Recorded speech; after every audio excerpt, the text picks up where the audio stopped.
И в завершении выпуска сегодня завершился региональный чемпионат профессионального мастерства WorldSkills Russia в Якутске. Помимо прочего, в рамках состязаний на базе медицинского колледжа студенты среднеспециальных учебных заведений и молодые специалисты состязались в различных компетенциях. С подробностями Сергей Алексеев.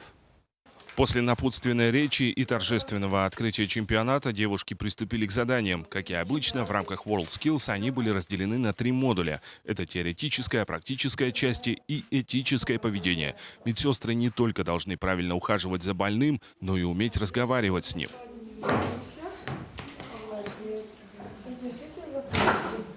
На соревнования по уходу за больными пригласили и школьников. Для них организовали мастер-классы, а также угостили чаем в фитобаре. Детям очень интересно. Они посетили мастер-классы, померили давление, научились, как делать уколы. То есть именно лечебное дело, это не лечебное дело получается, а уход за больными. Детям очень понравилось. Чтобы повысить уровень своих знаний, и вообще все это очень интересно.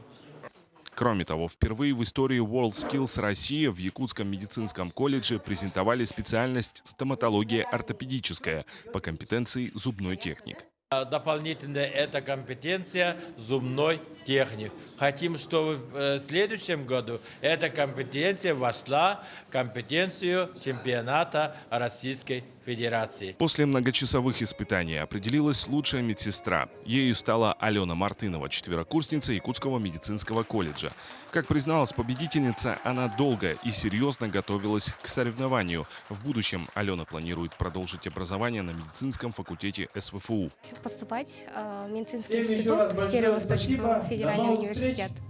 Вот мои дальнейшие планы. Лечебное дело, врач. Там определимся. Первое место на республиканском конкурсе – это путевка для Алены на зональные соревнования Дальневосточного округа, которые пройдут в Якутске в апреле. Если она закрепит успех и там, тогда ей откроется дорога на чемпионат России в Казани. Сергей Алексеев, Гаврил Дичковский, НВК «Саха», Якутск.